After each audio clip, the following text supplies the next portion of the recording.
तो लाजून राहिलाय हात ठेवासाठी. मी लाजत नाही माहितीये काय, मला ते टिपिकल गोष्टी केल्या ना तर मला असं परीक्षेत तर पागल झाला आता. परीक्षेमध्ये काय होतं आणि मला म्हणे दवाखान्यातच भरती करून दे म्हणे हिला. म्हणे काय झालं तर म्हणे डॉक्टरच पाहिजे म्हणून सांगत. आणि कोणीतरी येऊन साईडनी कार आमची पूर्ण घासली. नमस्कार, मी तुमच्या खूप साऱ्या कमेंट्स वाचलेल्या आहे आणि त्याच्यासाठी thank you thank you thank you thank you thank you thank you so much. Actually कसं आहे, मला नाही, आम्हाला अवॉर्ड भेटला होता. आम्ही नाही, फक्त माझे अहो गेले होते अवॉर्ड घ्यायला. ऑब्व्हियसली तुम्ही तो ब्लॉग बघितला असणार आहे. तर मी नाही जाऊ शकली होती. तर तो अवॉर्ड घेतला होता. तर अहो म्हणे की आलेला आहे तर तू फोटो काढ म्हणे त्याच्यासोबत. म्हटलं ठीक आहे. म्हटलं आता अवॉर्डसोबत फोटो काढायचा आहे आणि रिव्हील पण झालेला आहे. तर म्हटलं मग बेबी फोटोशूट पण व्हायला पाहिजे म्हटलं छान. तर मग आम्ही तो विचार करून आम्ही छान मस्त मी रेडी झाली त्या दिवशी. अवॉर्ड घेऊन बाहेर गेलो ड्रेस घालून वगैरे छान मस्त. आणि मग आम्ही फोटोशूट केला. Good morning guys. Good morning आहे. Good afternoon guys. 5 वाजले, इव्हिनिंग होत आली. 5:30 5:45 झाले. तुला जास्त शार्प करून ठेवलं काय? आज काय करणार आहे बोल. तर आज मी गाडीमध्ये मेकअप याच्यासाठी करत आहे कारण आमच्या घरची 2 दिवसापासून लाईन चालली आहे. काल पण गेली बरोबर 3 वाजता गेली तर रात्री 8 वाजता वापस आली आणि आज पण गेली 4 वाजता. अजून याचा पता नाही आहे. घरात एवढं गरम होत आहे की असं जीव घाबरायला होऊन राहिलाय. आणि इकडे पाऊस पण नाही आलाय, काहीच वेदर असं थंड नाही आहे, काही नाही. विनाकारण लाईन जात आहे फालतू. आज मला करायचा होता फोटोशूट. माझे अहो गेले होते पुण्याला. नवराष्ट्रकडून मला अवॉर्ड भेटलेला आहे तो घ्यायसाठी. तर तेव्हा मी नाही जाऊ शकली. त्याच्या मागे कारण आहे तर ते अहो सांगतील. म्हणून मग अहोच गेले होते. तर मग अहो म्हणाले की तू त्याच्यासोबत एक फोटोशूट कर म्हणे, म्हणजे आपण तो फोटो टाकू शकेल. म्हटलं ठीक आहे. आज मी ते प्लॅनिंग केलं की आज करायचं म्हणून. खूप यांनी ड्रेस वगैरे घातलं, अर्धी तयारी केली मी. मेकअप अर्धच केलं होतं, पूर्ण नाही. आणि लाईन गेल्यानंतर 1 तास वाट पाहिली की आता लाईन येईन, आता लाईन येईन, आता लाईन येईन. अजून लाईनचा पत्ता नाही आहे. सो मग अहो म्हणाले की जाऊ दे चला आपण बाहेर जाऊ म्हणे. तो एसी मध्ये, कारच्या एसी मध्ये तयारी कर म्हणे, बाहेरच फोटोशूट करू म्हणे, मग कॅफेमध्ये वगैरे जाऊ म्हणे. तर आता आम्ही कारमध्ये आलेलो आहे. म्हणजे मी आता मला कुठेतरी बरं वाटून राहिलं ते एसी मध्ये बसून थोडंफार. तर काल पण अशीच लाईन गेली होती. तर आम्ही पण काल लाईनची वाट पाहिली 1 तास वगैरे. तर माझ्याकडून सहन नाही झालं ते एवढ्या गरमीमध्ये राहणं. काल मग खूप जास्त गरम होतं. तर मग अहो म्हणाले की चल एसी मध्ये जाऊन बसू म्हणे आपण. म्हटलं कुठे? कार मध्ये जाऊन बसू म्हणे एसी मध्ये. म्हटलं अरे कार मध्ये कसं बसणार आहे एवढा वेळ? तर नाही तू चल म्हणे. म्हटलं ठीक आहे. मग आम्ही खाली गेलो. अहोंनी मग कार मध्येच फिरवलं मला पूर्ण. मग आम्ही कॅफेमध्ये गेलो, तिथे जाऊन बसलो थोडा वेळ. मग पूर्ण लाईन 10 वेळा घरी फोन करून मम्मीला विचारत होते लाईन आली का. मग नाही अजून यायची आहे, वेळ आहे. मग पुन्हा कारमध्ये आणखी एसी मध्येच फिरत होते. म्हणजे जवळपास 3 ते 4 घंटे झाले आम्ही लाईन येईपर्यंत कारमध्येच होतो आणि कॅफेमध्ये होतो. तर लोकांकडे कसं राहतंय की जास्त वेळ कूलर लावू नको, एसी लावू नको, कारण इलेक्ट्रिसिटी बिल येते. पण अहोंचं माझं वेगळंच आहे. मला थोडाही जरी त्रास झाला की त्यांचं सुरू होऊन जाते काय करायचं काय नाही करायचं. ते एवढा विचार करते माझा, तर मला खूप असं चांगलं वाटते त्यांच्याबद्दल. आणि काल लाईन येईपर्यंत त्यांनी मला पूर्ण कारमध्ये फिरवलं, तर कॅफेमध्ये घेऊन गेले. पूर्ण माझा विचार केला त्यासाठी. म्हणजे मला एवढं चांगलं वाटलं मला की असा नवरा असायला पाहिजे प्रत्येकाचा. ॲक्च्युली ना आमच्याकडे लाईन गेली होती आदल्या दिवशी. तर मी तुम्हाला सांगितलं होतं की माझे अहो मला कारमध्ये घेऊन गेले होते कॅफेमध्ये वगैरे. मग दुसऱ्या दिवशी पण लाईन गेली, सेम तेच सिच्युएशन. मग अहो मी सांगते तुम्हाला, मलाच नाही समजलं की माझ्या अहोनी काय केलं आणि काय नाही. ते डायरेक्ट गेले शॉपमध्ये. तिथून त्यांनी इन्व्हर्टर आणलं, इन्व्हर्टरची बॅटरी पण आणली, इलेक्ट्रिशियन पण घेऊन आले. आणि इलेक्ट्रिशियनला म्हटलं की आजच्या आज आताच्या आता इन्व्हर्टर बसवून द्या, कारण मला गरमी सहन नव्हती होत. तर त्याच्यामुळे ते केव्हा कधी काय करतील याचा मी पण अंदाज नाही लावू शकत. एवढे एवढे एवढे छान आहे माझे अहो. त्याच्यानंतर मी छान रेडी झाली. खूप क्यूट ड्रेस आणला होता आराधनामधनं. माझे अहोच गेले होते आणायला, मी पण गेली होते. तुम्हाला असं वाटत असेल की आराधनाच्या शॉपमध्ये फक्त साड्या वगैरेच भेटत असतील, लेहेंगेच भेटत असणार, असं काहीही नाही आहे मित्रांनो. आराधनाच्या शॉपमध्ये सगळ्या प्रकारचे कपडे भेटतात. आणि तो जो मी ड्रेस घातलेला आहे तो आराधनामधूनच घेतलेला आहे. आणि इतका क्यूट दिसत होता तो माझ्या अंगावरती. मलाच माझ्या स्वतःवर असं प्रेम झालं बघून. तर विचार करा माझ्या अहोंना मला बघून किती प्रेम झालं असणार ना.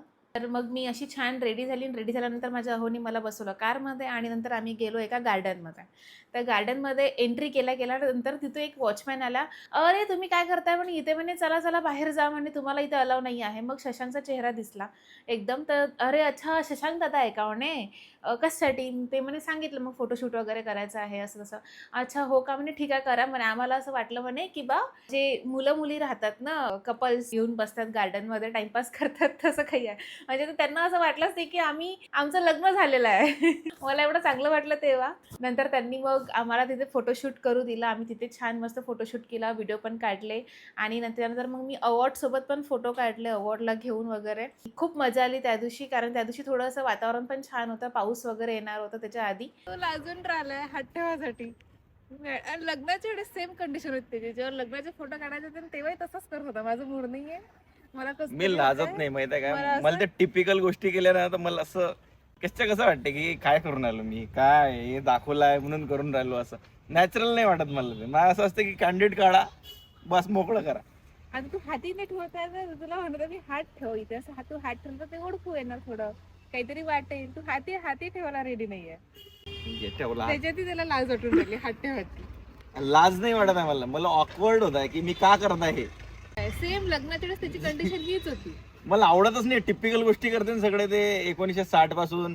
ते असे उभे राहणं नवरे, असे पोरी करेन, आणि मग असं काय तुम्ही दिखावा करून राहिले नकली. त्याच्यापेक्षा जे कॅन्डिडेट फोटो येते ते काढा, ते टाका. लग्नाच्या फोटोच्या वेळेस हे असंच करत होता, म्हणून त्याचे लग्नाचे फोटो चांगले नाही आले अर्धे. बरं आहे मला, कारण हा स्माइलच नव्हता करत. अशा गोष्टी आठवायला नाही पाहिजे. पागल. आता आलो इथे फोटोशूट. आता टाइमपास कर, तो सूर्य पूर्ण बुडू दे. माझे अहो शशांक उडाखे, ओके, त्यांना कुठे कुठे बोलवतंय, कुठे कुठे नाही, एवढ्या मोठ्या स्टेजवर जातात आणि हजारो लोकांसोबत परफॉर्म करून येतात आणि तो शो एकदम उचलून आणतात, ते एकदम दणक्यात करतात सगळं व्यवस्थित.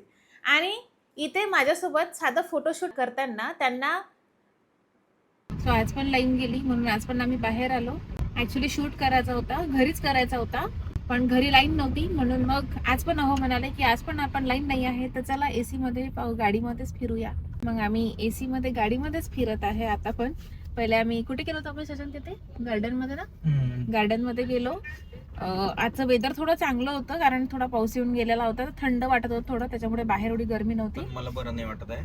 माझ्या अहोंना बरं नाही वाटत आहे. माझ्या अहोंचं काहीतरी बिघडलंय, पोट नाही, डोकं, झोप नाही झाली आहे, डोकं झोप पण नाही झालीये. बिचारे अहो किती करतात ना माझ्यासाठी. माझं सोनं माझं कुचू कुचू मा ओलू चुचू. तुला असं केलं की चांगलं वाटते ना, म्हणून करायचं वाटतच आहे ना, मी हसून आलो.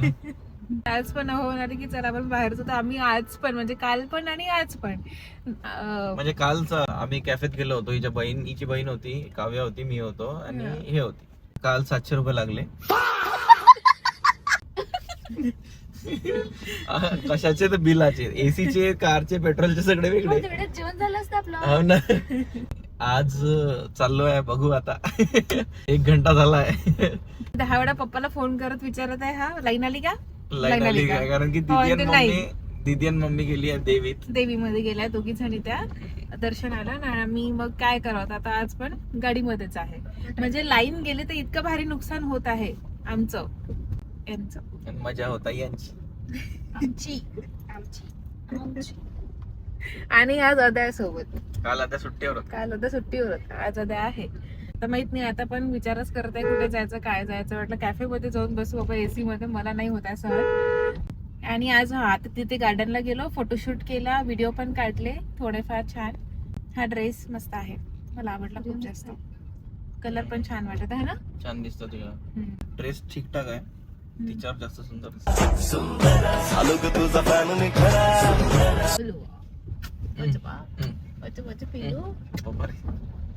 कोणते हार्मोन्स आहे. इतका लाड, इतकं प्रेम माझ्यावर. अच्छा, पहिले 3 महिने तर मलाच माहित कसे गेले. बाप रे बाप. तुम्ही पण पाहिले ते सगळं, तुम्ही कमेंट्स पण केल्या त्याच्यावर, नवऱ्याशी असं वागत असते का, तसं वागत असते का. पण मी सांगू नव्हतो शकत तुम्हाला की कसं वागत असते. ते तिच्यासाठी पहिल्यांदाच होतं, माझ्यासाठी पहिल्यांदाच होतं. आणि एवढं भयंकर की आम्हीच नाही, मीच नाही, तुम्हीच नाही, तर हे लोकही कावले होते सगळे किरणला की काय झालाय म्हणून. एवढं एकदाच द्या म्हणे करून, काय आता मनानं तिच्या पण एकदाच खुश राहू द्या म्हणे. आणि मला येईलही नव्हतं सांगतायत, कारण की आम्ही रिव्हील नव्हतं करणार. परीक्षेत तर पागल झाला होता. परीक्षेमध्ये काय होता, काय लावलं म्हणे तेव्हा बायकोना म्हणे गिरगिर म्हणे. पहिले तुझी बायको किती शांत होती म्हणे, आता काय झालं म्हणे, दाखवणे म्हणे कोणत्या तरी दवाखान्यात. मला म्हणे दवाखान्यातच भरती करून दे म्हणे हिला म्हणे काय झालं तर म्हणे डॉक्टरच पाहिजे म्हणे सांगेल म्हणे व्यवस्थित तिला दवाखान्यात भरती कर म्हणे. म्हटलं बॅट तोंड चुप रावडलो तू. पण आता ठीक आहे सगळं. आता अजून राहिले आहे काही महिने तर माहीतच. आता तो वेगळा एक्सपिरियन्स राहील. प्रत्येक महिन्याचा वेगवेगळा एक्सपिरियन्स असतो तो मी शेअर करेल तुमच्यासोबत नंतर. आता नाही. आता आम्ही जातो पहिले कॅफेमध्ये काहीतरी खातो कारण मला भूक लागली आहे. आणि मग तो फोटोशूट झाला अंधार झाल्यानंतर आम्ही तिथनं निघालो कॅफेमध्ये गेलो. कॅफेमध्ये जाऊन छान मस्त मी कॉफी नाही पिली क्या बात कर रहे हैं? कारण मला कॅफेन चालत नाही. तर जे मी हे फोटोज काढलेले आहेत ते माझ्या लवकरात लवकर इंस्टाग्राम चॅनलला येणार आहे. तर बघायला विसरू नका. आणि चॅनलचं नाव आहे किरण शशांक उडाखे आणि शशांक उडाखे. फायनली लाईन आली आहे घरी. आणि पप्पाचा फोन आला होता की लाईन आली आहे तुम्ही येऊ शकता म्हणे घरी. आता आम्ही घरी आलो. त्याच्यानंतर घरी आल्यानंतर मी एक शूट केला छान. अहोची हालत थोडी खराब झाली बिचारे. बसून आहे आता आराम करत आहे आणि काम पण करत आहे मोबाईलमध्ये त्यांच्या स्वतःच्या. अहो अहो काही बोलायचं आहे मला देते पब्लिकला देते. देख देख देख देख हा काय लाजायचं नाहीये इथे बोलायचं आहे. मरना तेरे को डर नहीं लगता. माहितीये का तू मार खायचेच काम झाडती आहे ना ही. आजच्या दिवस सुट्टी दे मारपासून. तर आताच आम्ही एक शूट केला इथे आणि मला चप्पलचा शूट करायचा होता थोडा. तर अदा म्हणे मला चप्पल अशी पकडा म्हणे आणि अशी सोडा म्हणे. तर ती अशी पकडली आणि सोडली तर त्याची पूर्ण माती खाली पडली. आता मला पुन्हा कामं करावं लागणार आहे. अदा हे कोण करेल तुम्ही चप्पल काही वाटते का. तर आज घरी लाईन गेली होती तर म्हणून आम्ही बाहेरच टाइमपास केला छान आणि घरी आलो. आता हे दोघ जण चालले आपल्या घरी. Bye bye. लाईक करा कमेंट करा सबस्क्राईब करा. महत्वाची गोष्ट म्हणजे हे साईडला यांनी कार लावली होती आणि थांबले होते थोडा वेळ काहीतरी काम होतं म्हणून. थांबलो नव्हतो आपण आपल्या कारमध्ये होतो. हा आपण चालूच होती कार. हा कार चालूच होती तर आम्ही आमच्याच कारमध्ये बसलो होतो. मी त्या कारमध्येच बसली होती आणि कोणीतरी येऊन साईडनी कार आमची पूर्ण घासली. खराब समोरचा टप्पा समोरच टप्पर. मी उतरून नाही पाहिलं हेच उतरलं त्यांनी पाहिलं नाही गाडीवाला थांबवलं आणि मग पुढे काय झालं मला नाही माहिती. पुढे काय झालं धावत गेलो त्याच्या गाडीवर गाडी थांबवली त्याची. पण जाऊ दे म्हटलं म्हातारा आहे. ठीक आहे. तर हो मी तिथे गेलो तर मी म्हटलं काय म्हटलं काय केलं म्हटलं थांबायला तयार नव्हता. मग त्याच्या बोनेटवर उडी मारली. मग त्यानं थांबवली गाडी. म्हटलं काय करून राहिले तुम्ही असं तसं. तर तो शांत होता. मग तो बुड्डाही शांत होता. मागची बुडी अरे आता तुला समजत नाही का असं तसं तसं. म्हटलं आजी तुम्हाला माहित नाही काय झालं ते कार चालवून राहिले माई कार घासली गेली आहे तर तुम्ही मदत बोलू नका. अरे तुम्हाला समजत नाही तरी ते कंटिन्यू करून राहिली होती. ते इकडून काव्य आली. म्हटलं काय करायचं मी याच्याशी बोलून आलो. ते कानात काव काव काव काव करून राहिली. अरे अशी करून राहिली बुड्डी. मग इकडून काव्य आली मी याच्याशी बोलून आलो. काव्याला काय माहिती काय झालं. काव्याला मागं पाहिलं कोण आहे म्हणून बुड्डी होती. काव्या पण भिडली.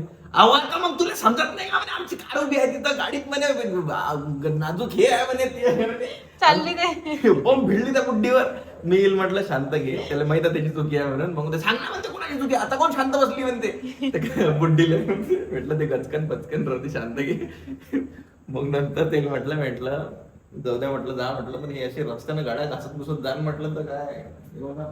सो अशी दुर्घटना झाली आज आमच्यासोबत. पण ठीक आहे इट्स ओके होतच असतात त्या सगळ्या गोष्टी. आम्ही गाडी पूर्ण एक्सचेंज करून घेऊ. तर गाईज काय झालं ऍक्च्युली मला माहिती आहे की माझे कंटेंट जे आहे डेली ब्लॉग जे आहे तो 1-2 दिवस लेट होत आहे. पण मी चांगलाच देण्याचा प्रयत्न करत आहे त्या ब्लॉगमध्ये.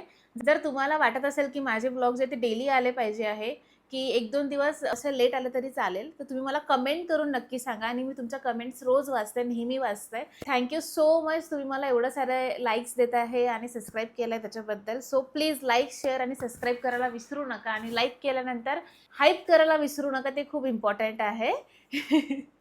Thank you bye bye.